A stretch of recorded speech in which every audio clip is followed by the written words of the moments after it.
Welcome to the World Game Football Podcast. This is the official podcast for the United States Association of Football Leagues, or US-AFL. I'm your host, Trey Footy, and the goal of this podcast is not only to open a dialogue on the topic of open leagues, but also to monitor the progress of this new league, which is currently building a foundation with participation of the fans in the United States. In our pilot episode today, we'd like to set the tone of this regular podcast that will center around the development of the US-AFL and introduce you to the fans that are working to make this league a reality. The US-AFL is a brand new league that is looking to build from grassroots level on up, which will include a system of promotion and relegation that does not exist in any professional league currently running in the United States. We're doing this for those fans and supporters who want to see this as a reality and realize that taking personal action is the only way to realize this dream. As the episodes develop, you'll notice regular segments that will include titles like U.S. Football History, Common Misconceptions about Implementing Open Leagues in the United States, and we'll also talk to the fans behind the league and the clubs that participate. In conjunction with this podcast, we'll provide a number of follow-up articles on our official website that you can follow at www.us-afl.com. We also welcome feedback, suggestions, and participation, so don't hesitate to contact us at podcast@usafl.com or follow us on Facebook and Twitter and comment there. Now we'll get our first segment kicked off with our first guest on the show.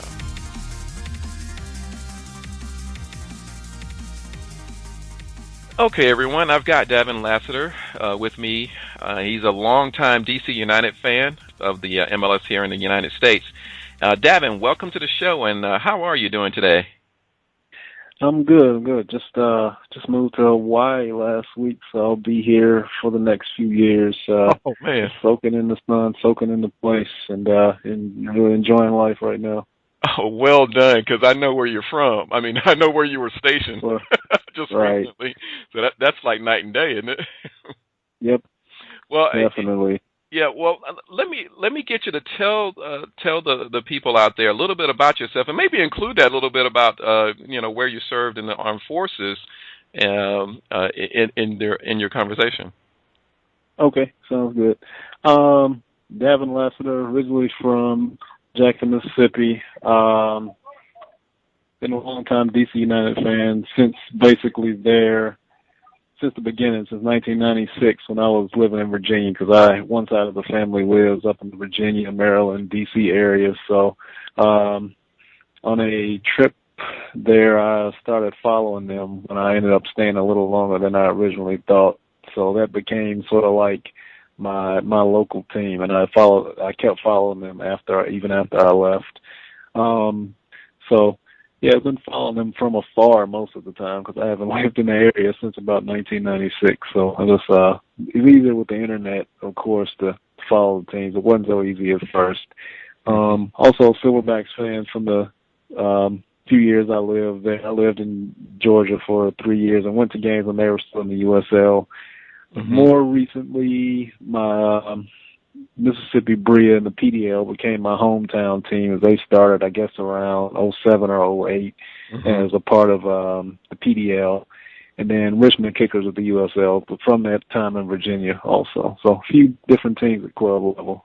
All right, yeah. So you have an extensive connection to the game here for many years, for most of your life. So, and that's one of the reasons I wanted to talk to you about the subject that with this new league that's starting up and the subject of promotion and relegation. And, we've had these discussions before about promotion and relegation. And we've also noticed a lot of emotion around the subject. There's a lot of high temper sometimes that comes into play there. But that's not the desire here. What we want to do is kind of open up a dialogue and just talk about it. So that aside, I'd like to know your feelings on a couple of things regarding the idea of promotion and relegation in professional soccer in the United States. And wanted to, first of all, just get your general opinion of would you like to see something like that in the United States? Promotion and relegation in soccer, professional soccer. Personally, I definitely would. There's a lot of reasons that people give. My main reason is that the smaller teams, what we would really call our second division teams, but they aren't, because the pyramid really isn't connected in the sense that it is in other places in the world. But given those teams that are well run and that have success, and to give those teams a chance to basically try themselves with the big boys, quote unquote. And I think that not every team is able to do that at this time for different reasons, and I think it's part of the structure that we're used to here, where with the, as we call them, the closed leagues, to where if you're a bad team, that you're still going to be there. You see so many examples in other sports in the United States where teams are bad year after year after year, but free talent falls in their lap during the draft, and so there's really not as much incentive to get better if you're getting the ticket stealing and those things, and it's a little bit easier to be mediocre or bad in the American sporting landscape than it maybe is in some other places. And that's the main reason that I like it here. So if you can be making an attempt to really be a well-run team that wins games and gets the fans into it and still go down. But a lot of times you have some teams that are poorly run, and maybe that extra threat would be good to light a fire under those teams, like like when I was growing up as a fan of the NBA, a team like the Clippers, like bad year after year after year, and it didn't seem like they were really making much of an effort to get better, because the fans were still coming out.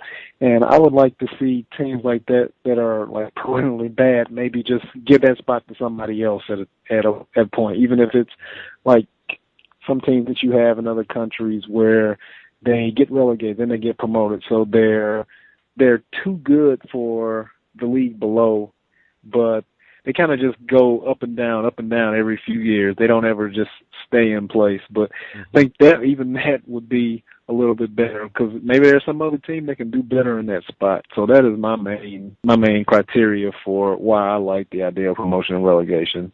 Yeah, I think we share a lot of the same reasons. I think that the competition structure would lend itself more to teams playing a little bit differently, especially towards the end of the year.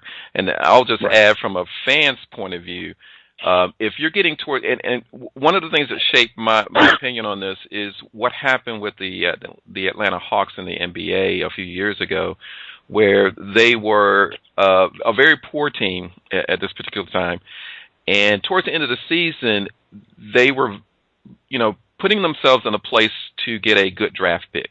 And they were going up against the LA Lakers. It was one of the last games of the season. And some of the fans were hoping that they would lose, some of their own fans. Right. And exactly, so that they can get a better position in the draft.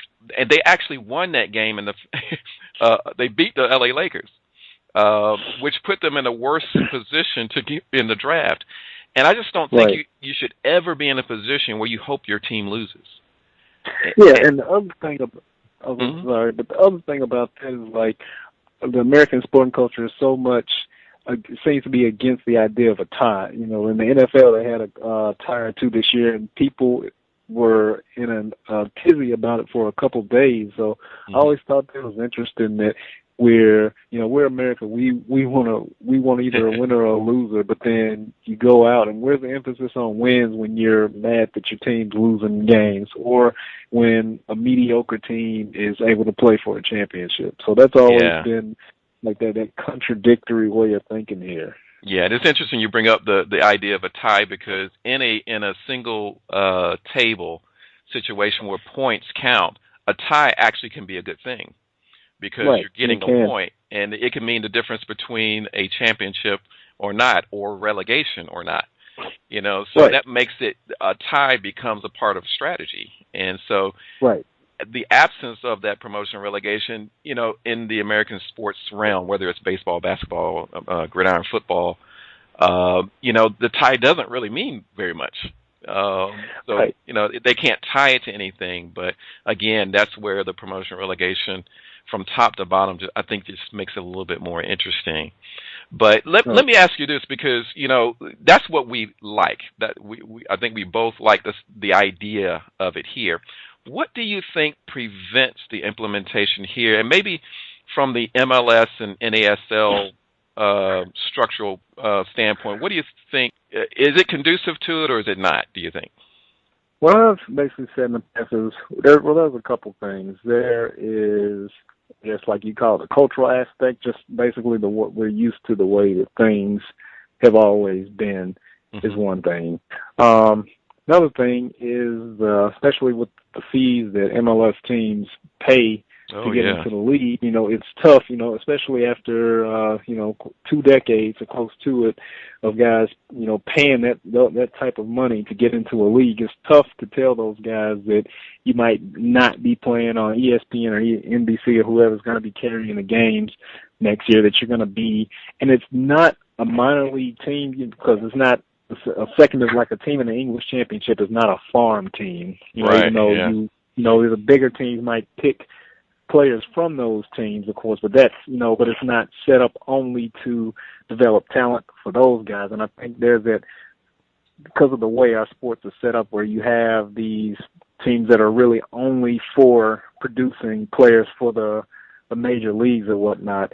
And I think that there's the misunderstanding. And I remember sitting after the Cosmos started running away, or, well, not necessarily, they got a little bit ahead, and they looked like they were definitely going to be the team to beat in this past NASL season. And there were people saying things like, this isn't good for a minor league. So, and I guess they're thinking of it as a way of like minor league baseball or something, like, I guess, like a definite division below, when they're really not below each other. They're actually competing. It's just obviously one league, MLS, is much more established than New York.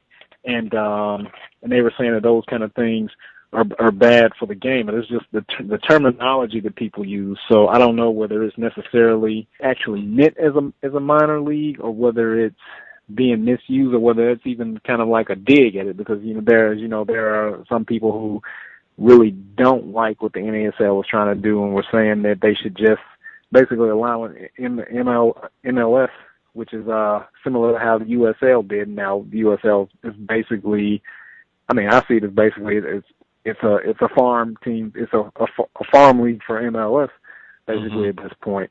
And so, but I think you've got to get over that minor league stigma, and that's tough, because I think the biggest thing is, if you got your diehard fans and across sports, but my concern is that if there were a such thing as promotion and relegation here, that some of those fans, if their MLS team was to get relegated, would they be watching them in the lower division? And I'm not exactly sure that would be the case, because you look at like my team, MLS DC United. Well, most of the DC teams, or most of the fans that I know that are fans of DC, are also fans of the Redskins. They're also fans of the Bullets. They're fans of the Nationals, or the Orioles, which is kind of in that area. I remember when I lived in Virginia, I used to actually get coverage of the Bullets, DC United, and the Orioles, even though they are in Baltimore. But so I imagine most of those people would gravitate more toward those sports, and I think that most of the fans are already pretty heavily invested in those teams anyway, being that those teams have been around a lot longer. So that's one of the fears I have, is not having enough fans with the level of dedication who are going to be with their team if they don't avoid the drop. Yeah, I think there's always that type of thing. You see it happening in different countries where, particularly a team that has been a long-standing in the upper leagues, whether it's a Manchester United or whatever. Manchester United were relegated in the mid-'70s. They didn't lose a lot of their fan base because of the history of the club and the link it had to the community. The other thing that you brought up a good point. The other thing that's different about football in other areas is that it is a part of the fabric of the culture, and it's not here. It is a pastime here still. And so, the view of it is different. I contend, I think the biggest difference with that is that there are sports fans in the United States that love a cross-section of fans, sports rather, basketball, baseball, and so forth, and they like, let's say you live in Atlanta and you follow all the top league sports. And if Atlanta has an MLS team, you probably follow them. But if they were promotion and relegation, those sports fans probably, as you say, wouldn't be as interested in them going down to Division II or NASL or whatever it might be. I think the biggest difference, though, and you can tell me what you think about this, I think the biggest difference to that idea with soccer is that this is uniquely a world sport. And so even in the United States, you have, whether they're expats or whether they're people like you and I, where football is, soccer is the most important sport to us, is a part of our culture, is a part of our, soul, so to speak. I think that if there were, and you brought up a good point earlier, if there were smaller teams in more communities, in a wider network, where you could follow your team wherever they went, whether they went up or down, I think there are fans, enough fans, that would follow their team whatever division they're in. Yes, you're going to lose some of the general sports fans or those who are not invested in the team. And I think the history of the United States sporting culture is that way, because even with the NBA, NFL, and such, when you are following a team, generally you're following a team that's not a part of your community. Growing up in the United States, in Spartanburg, South Carolina, I was a big fan of the Dallas Cowboys.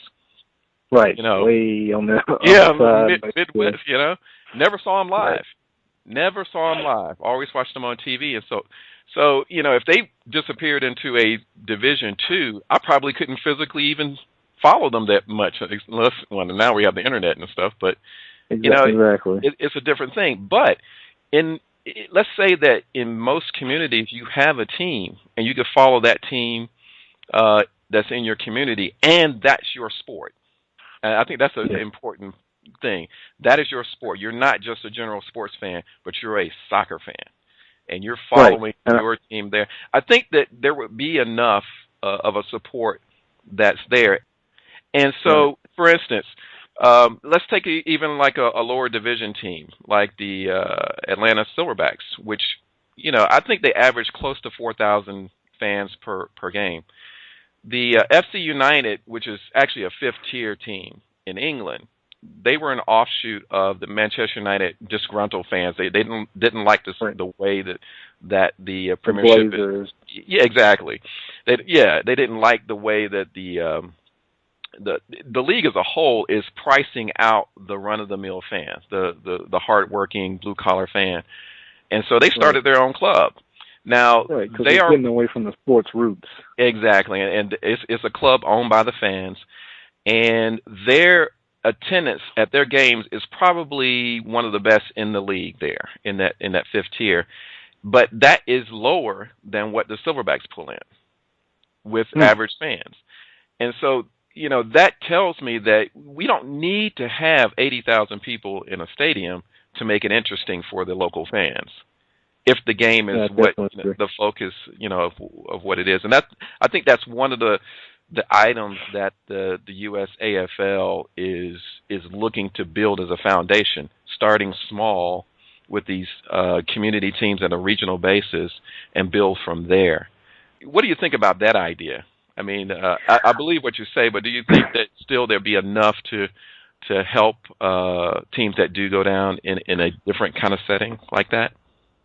I'm thinking so, because I'm just looking at when I started watching the game in 1995, 1996, where it was nowhere near the levels of dedication. I don't know about the levels of participation. It seems like it's always been a good thing as far as kids playing, but my experience was growing up playing the game and even coaching the game to young kids was that I would ask kids if they could even name a professional player, and I would have 10, 15 kids that would look at me with blank stares. So the game's in much better shape now, where you know, kids are growing up with the game the same way kids grow up with their favorite basketball players and such. And it's you know, even with all the problems, the American game is about as good as I've ever seen. I think it's probably the best it's been, and it's gonna get better. My loyalty definitely got tested this year with DC United, as bad as we were.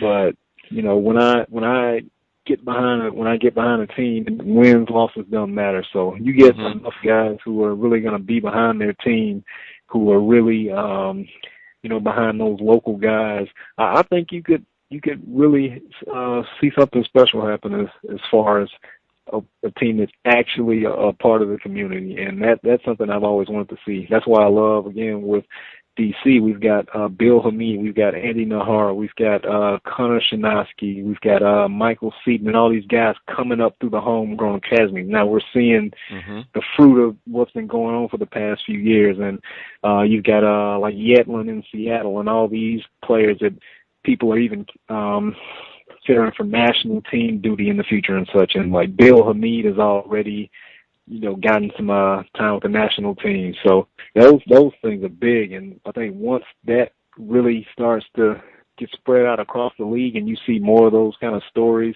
that the game's that those fans of those teams are gonna be even more and more dedicated when they see, hey, this is my guy, you know, from my community coming up. And I think that's something that's going to, you know, boost things in a good way as far as guys going out to see games. So I definitely think that the local angle is a good thing, and that should continue. Yeah, and that's a very good point. I think that is the key. And whether it's MLS or you know, a team in a closed league or an open league, when you're trying to build that loyal following, if you can work with the academy, instead of bringing in, I think that players like Beckham serve their purpose in sort of an advertising way to get interest on a wider, or I guess mainstream way. But I think that at some point you gotta start to invest the money that you would pay a star in his latter years, like a Defoe, right? Coming over. I think it's time for these teams to start to use that $12 million that they're going to give Defoe, and you know, put that in an academy, put that into American players, and let the local community get behind those guys. Yeah, it's great that you got Defoe. It's great that you got Beckham and everything, but that's just star power. That's not really building a support structure with your local fans there. And I just rather see that money reinvested in the local community and the local players, because I think there is an amazing amount of talent in this country that's going to waste. Oh, absolutely. You know, and I just think that if we can redirect it a little bit, we'll be moving in the right direction. So I think that there's still a lot of potential, no matter if you're following the MLS or if you're trying to, you know, get involved with this new league. I think there's plenty of potential to go around all around there. Definitely agree. Just one last quick question, Davin, is if, you know, with the, you know, we discussed that the US-AFL, the United States Association Football League, is now established. It's a legal entity. They're actively grabbing delegates. And if they were able to put together, you know, a league, would you be interested in investigating it yourself? Yeah, as a fan, I got a team in MLS, I got a team in NASL, USL, PDL, the reserves. You know, I was there, Atlanta Silverbacks. They used to be Atlanta FC, so that's NPSL. So pretty much anything about the game in this country, anything that's going to raise the profile of the game and increase our standing internationally with the overall skill level, anything at all, I'm definitely down for it. Yeah, I agree 100%. And I think that's the way we all need to look at this, whatever side of the fence we're on, whether we're into promotion relegation, whether we're, you know, a loyal follower of an MLS team, NASL team, USL, PDL, it doesn't matter. You know, we're all part of the same family, and there's no need to really bicker with each other. You know, let's help each other. And so that's the aim that I believe the league that's starting up now, that's the attitude that we have. So hopefully it'll grow and we can all help and benefit from the same thing. So, Davin, I want to thank you for the time you've spent with us. You contributed a lot when I was with the World Footy Net, WFN, once upon a time, and now we're kind of growing and going our way. And I appreciate you stepping in here and talking about your feelings about promotion relegation as well as DC United. Yeah, absolutely. I know there's a lot of voices out there, people who even, live, breathe the game for a living and such. So that somebody, thinks little old me has a important point of view. So yeah, I definitely appreciate it. Love to talk about the game. I want nothing. Like, my main goal is to see the game just be as big as possible here. If it's a niche sport, forever, that's fine. As long as it keeps growing, as long as it keeps thriving, and it just gets as big as it possibly can, and I'm all for it. Absolutely, man. Well, I appreciate it, and you have a good weekend, and we'll talk to you hopefully again soon. All right. Thanks, Trey. All right. That was DC United supporter Davin Lassitor. Next, after the break, we'll talk to the US-AFL League founder, Roger Ferrer.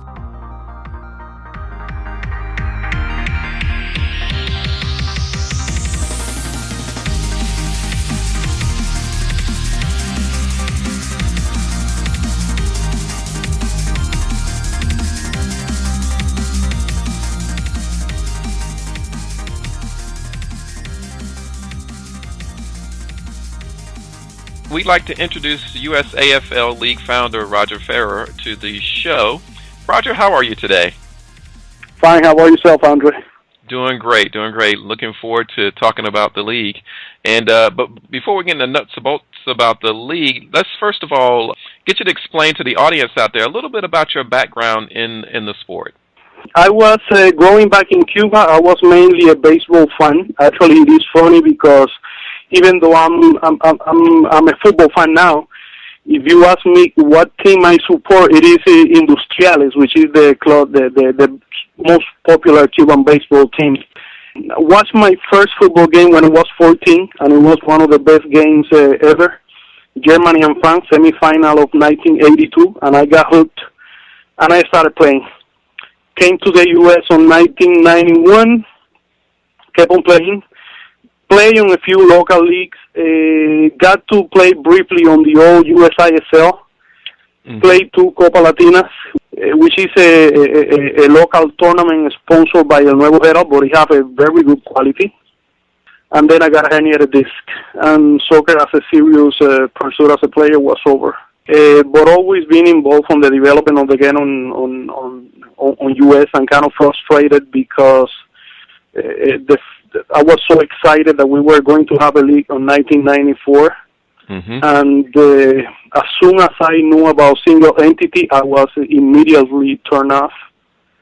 And I think that I'm probably not the only one. There should be a lot of people out there like myself. Actually, if I could mention, because it is interesting, when I get from Cuba, I was 21, and I was dying to watch a Major League Baseball game because baseball back there is a religion. And, the Major League Baseball is like a dream to be able to watch those games. And I asked if I could go and see the local team, and I was told that there wasn't a local team. So I was confused because I wasn't really aware how a franchise system worked. I thought that the Major League Baseball was the national baseball tournament of the U.S., just like we have a tournament in Cuba. And on Cuba, every single state or provincia, how we call there, is represented. And I thought that was the way that sport tournaments and leagues were all around the world. And when I got familiar with soccer, that was the way soccer was. Soccer actually was better because it was more open and it had promotion relegation. And so, long story short, they explained to me how a franchise system worked, and I was immediately turned off. You will not believe I have not watched a Major League Baseball game ever. After they explained to me how a franchise system worked, I did not have any interest watch it anymore. So imagine my surprise when the game that I loved, which one of the reasons what I love is that it's organized and conceived on following a complete different philosophy as American sport. So imagine what surprise when I got to know about single entity. Yeah, and I think I share your feelings about that, about the franchise structure, and the difference being that I grew up in the States, in South Carolina, a small town here, as I said in the intro, and one of the things about following professional sports here is that there are very few fans that get to at certain levels, they get to follow a team that's local to them. Growing up in South Carolina, I was an NFL fan, and I grew up, following the Dallas Cowboys halfway across the country. There wasn't anything, because back then there wasn't even the Carolina Panthers at the time I was growing up, which is a lot closer. But, that's the reality of pro sports here, is that you have to, you're not supporting a local cultural thing. You're supporting a franchise. At that level, you lose sort of that personal touch with the team. I never got to see my favorite team play live. It was just too far. My family couldn't afford to fly to Detroit, to Dallas, to watch a game, even for once in my youth.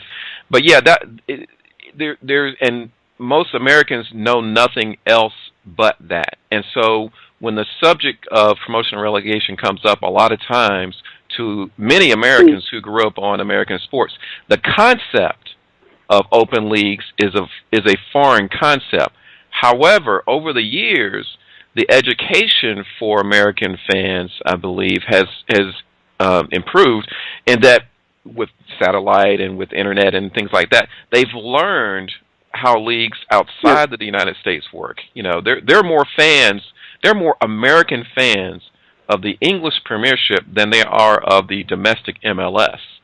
So there is an understanding of how it works. So I think that improvement, will help with the idea of, hey, there's a group now that's looking to implement that type of system and give the local fans all over the country the opportunity to support something local that doesn't have those limitations that the franchises put on teams, or a single entity would put on a team. So I share what you said earlier about it, although maybe my background was a little bit different growing up. I feel the same as you do on this. Now you can notice it is very tough to find American sport fans that are at least not aware that something like promotion or relegation exists.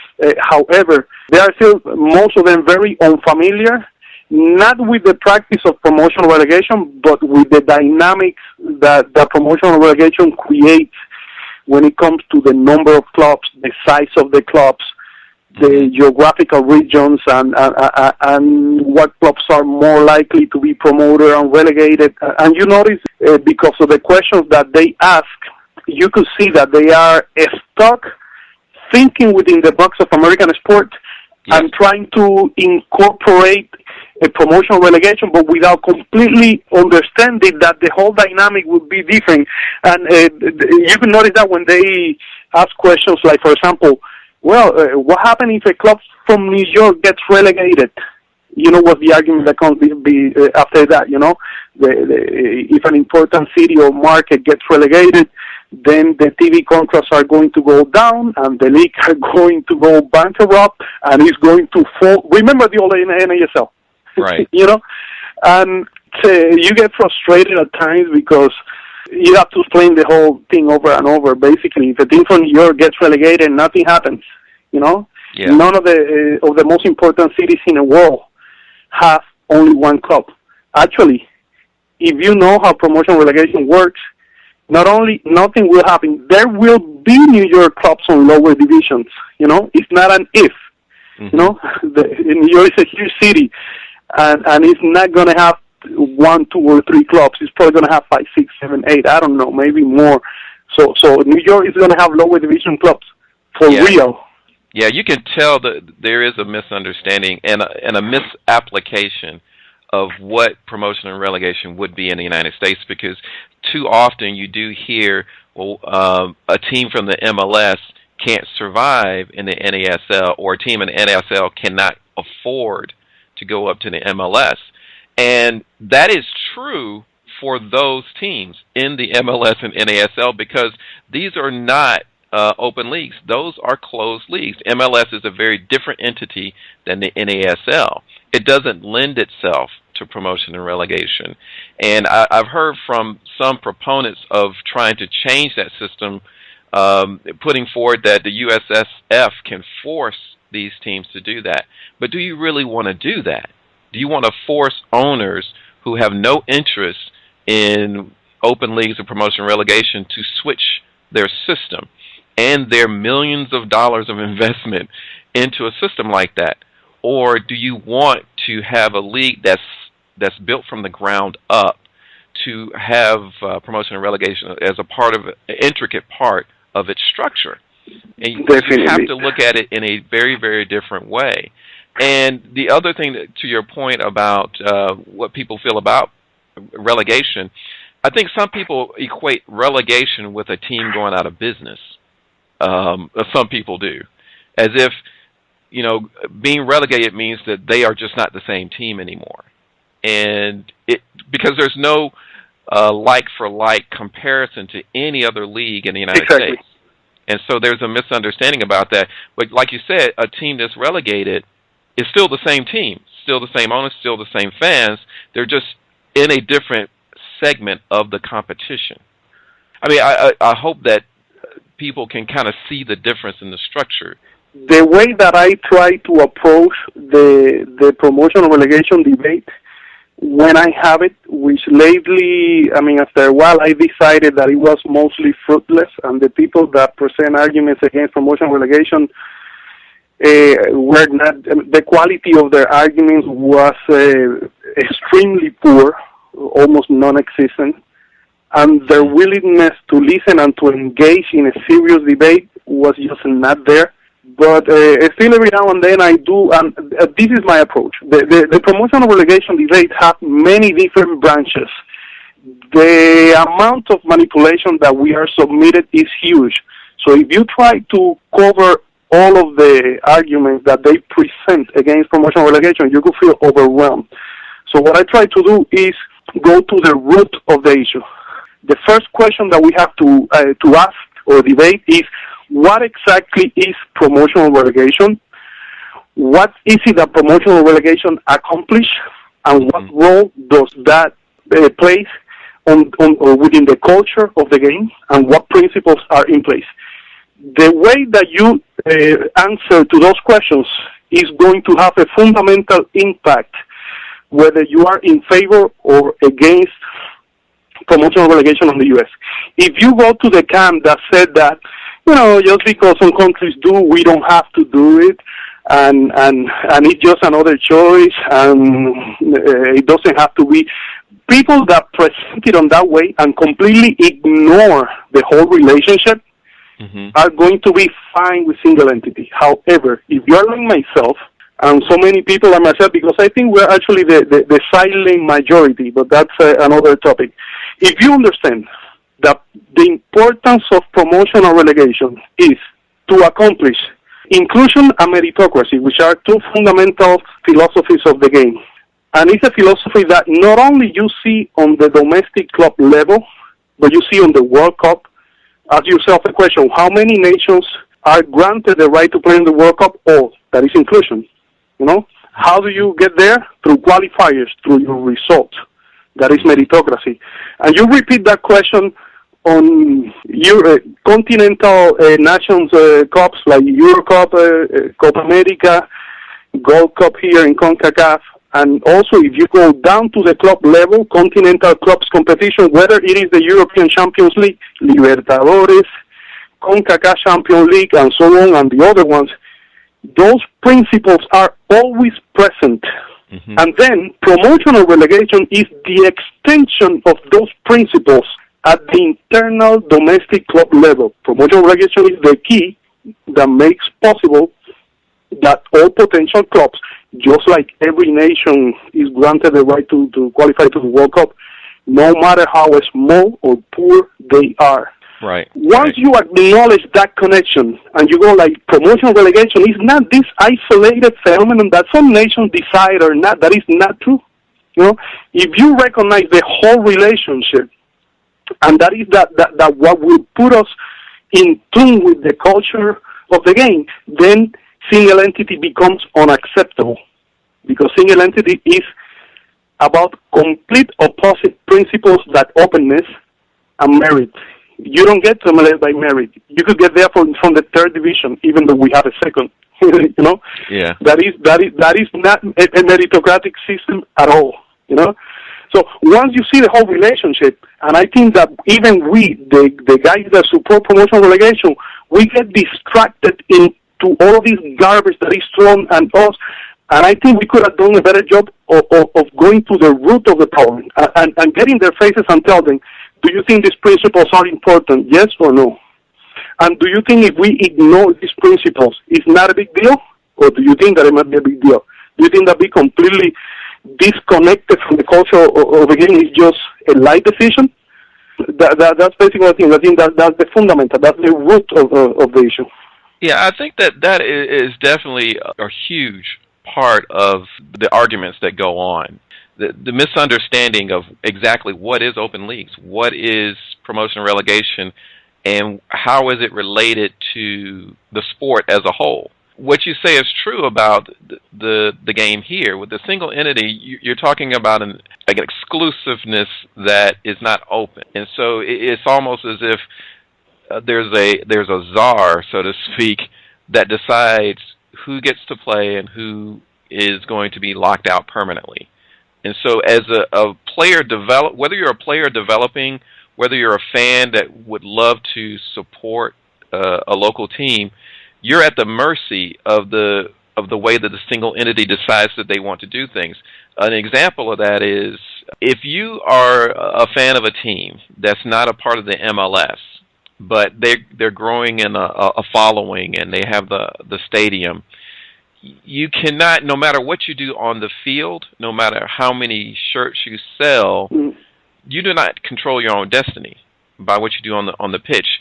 Your fate on whether you go up to a certain league or even go down to another league is determined by a league that is looking for its own interests. The league is not interested in the fans. It's not interested in the player development and so forth.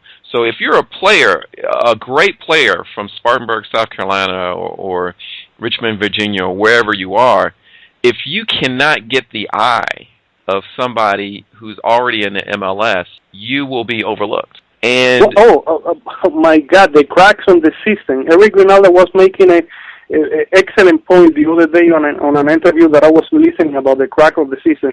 The players that I met around the Miami area that spent the best years of their life playing on local leagues. There was nothing. There were not channels for them to get to a semi-pro, a local club, train on a professional environment. The wasted talent, is something that we will never know. Exactly, and I think that's one of the things. The league is doing well. I mean, you can get by. The MLS and NASL, you can get by because you can find players. But I think it's doing a disservice to both other players as far as their opportunity, as well as fans who, who are locked out. But I think also something else that nobody ever touches. Forget about the disservice to the game, which of course they are making it. How about the disservice to society? We try to tell our kids, you work hard, and if you work hard, you will get ahead. What happens when you give them those messages and they look at reality and they go like, no, that doesn't happen sometimes, We have structures, we have sport leagues, we have different mechanisms in society that no matter how hard you work, the doors are closed for you. There are more than 6,000 clubs on the British pyramid. And you know what that means? That means that every weekend, approximately a quarter of England adult male population gets involved in some type of organized football. imagine what that could do in terms of youth crime, obesity. Right. We could have all these benefits. We could have a huge number of youngsters involved in our game all around the nation, but we decided to go on the direction of profits and owners and franchises and all that. The cost of that decision, it is a number that I might not be able to calculate right now, but I'll tell you what, it's greater than zero. I can guarantee you that, and it's huge, you know. And the ones paying that price is us, is society, and that financial calculation is something that is not included when some on the guys from North America that try to make a case pro single entity and MLS and all that, bringing mainly financial reasons. Why don't they include that? You know, that is a financial consideration, and we pay the price for that. So the meanings of knowing openness and doing what's the right thing goes beyond even the realms of sports.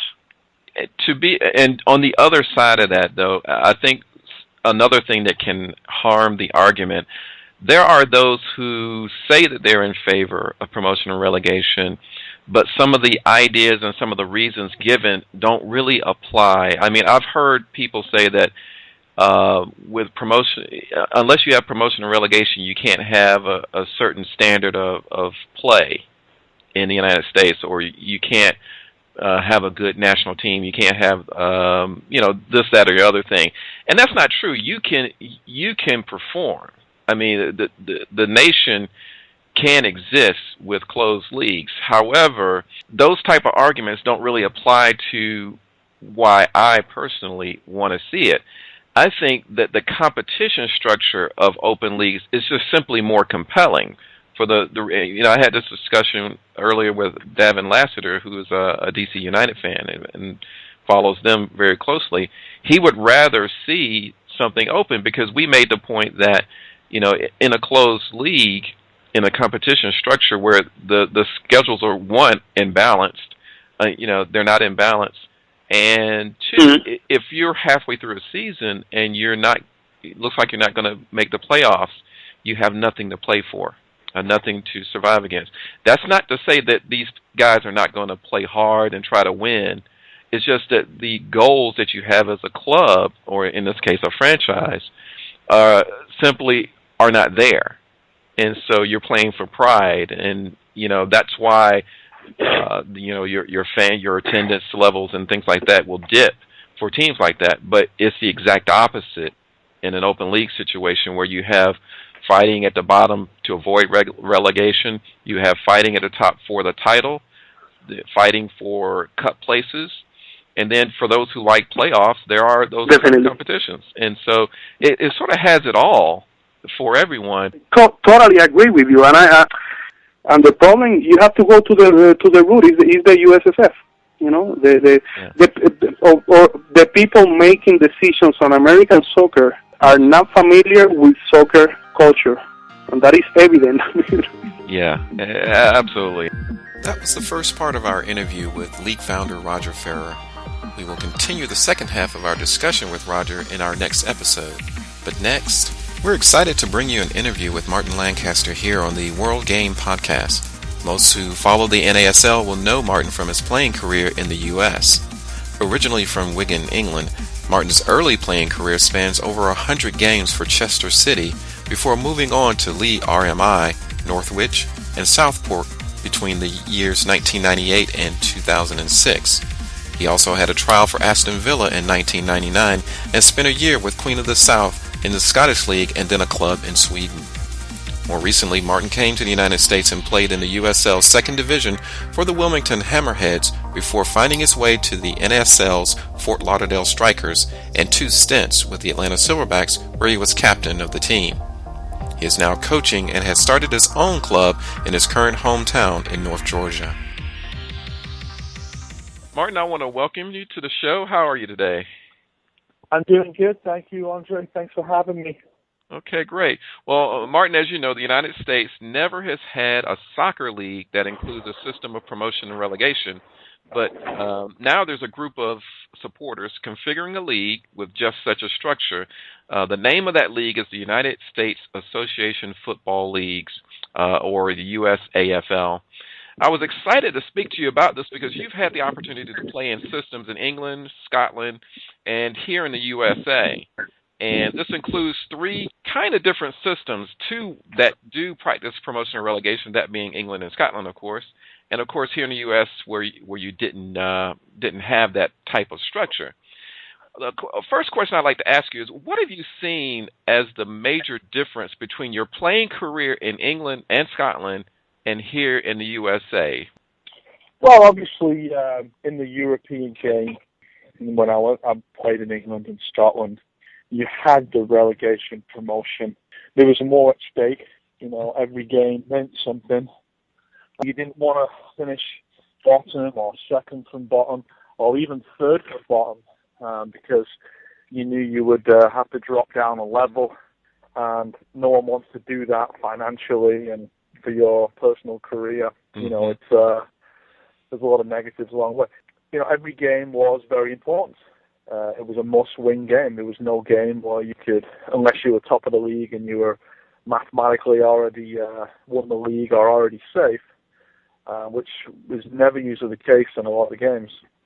So that made every game real interesting and something on the line. Now, in the US game, with the single league structure and no relegation, no promotion, and they have the playoff system for who wins the championship game. If you are knocked out of the playoffs, obviously there's nothing to play for.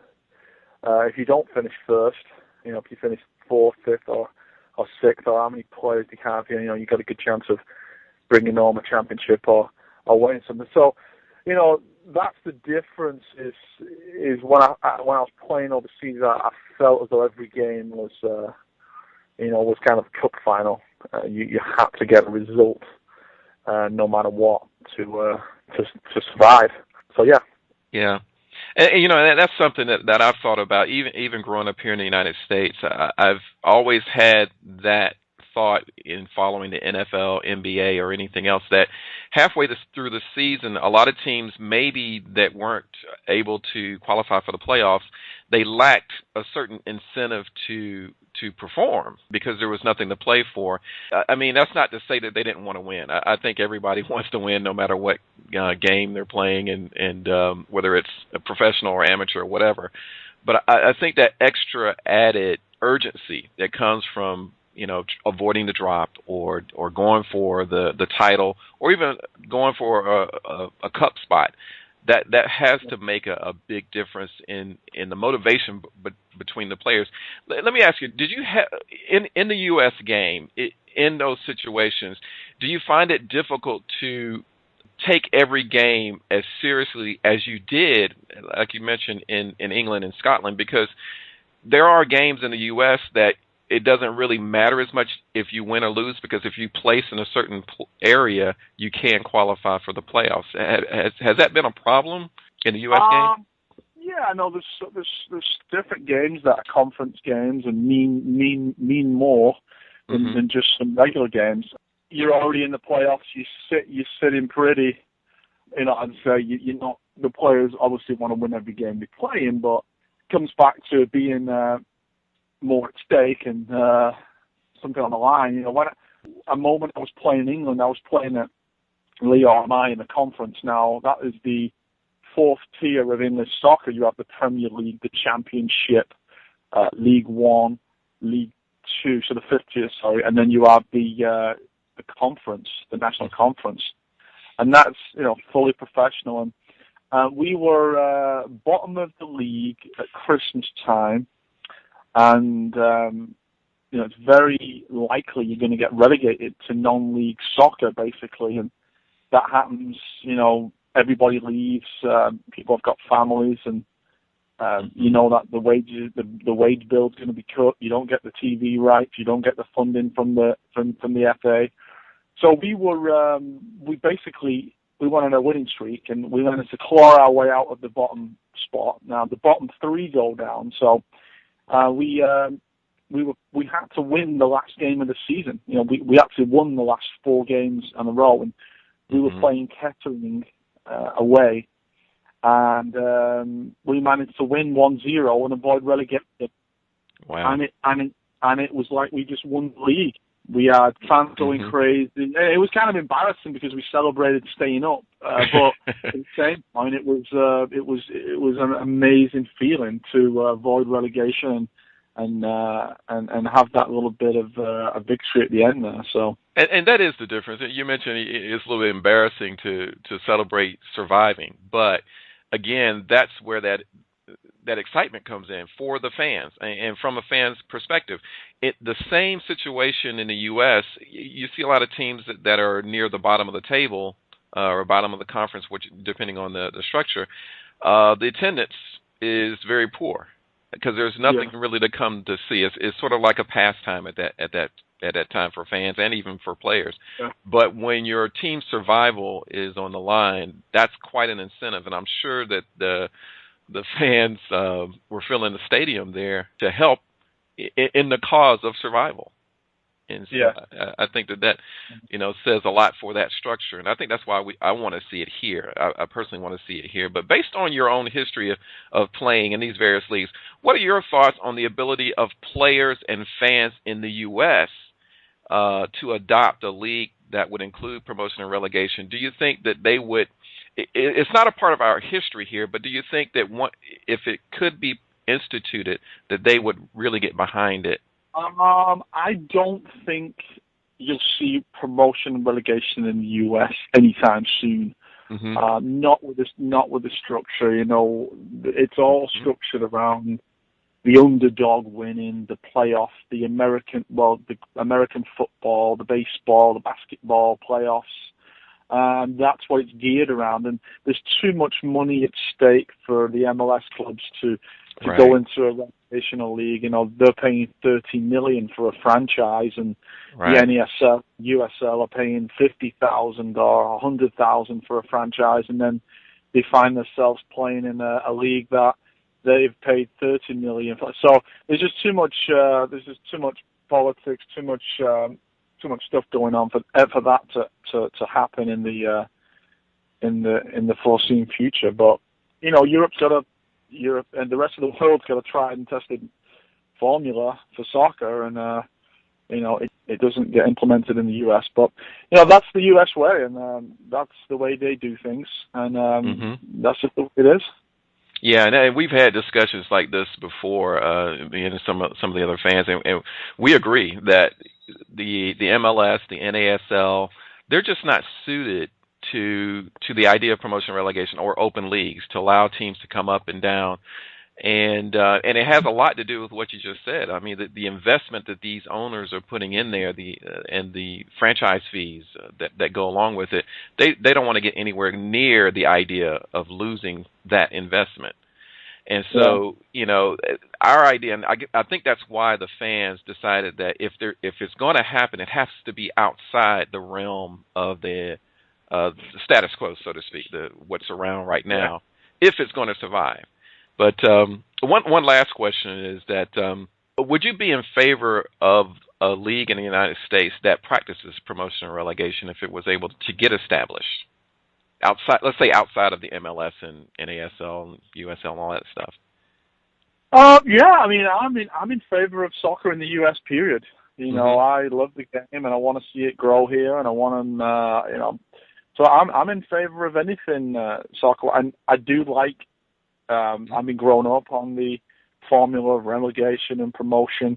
So yeah, that would be a definite plus to the US game. Right. Well, one last thing though. I know that you're doing a lot of coaching now. You have a club there. Would you like to say anything about the club that you have and what your goals are personally? Yeah, we got a small youth soccer club up here in Bartow County, and you know, we're just trying to, you know, our philosophy is developing players, and it's all about player developmental more than anything else. You know, it's not about the coach. It's not about the coach having a winning streak. It's not about the kids winning and stuff. But now we don't not want to win, you know, because developing players and giving them the right instruction, winning is a byproduct of that. So that's what we kind of.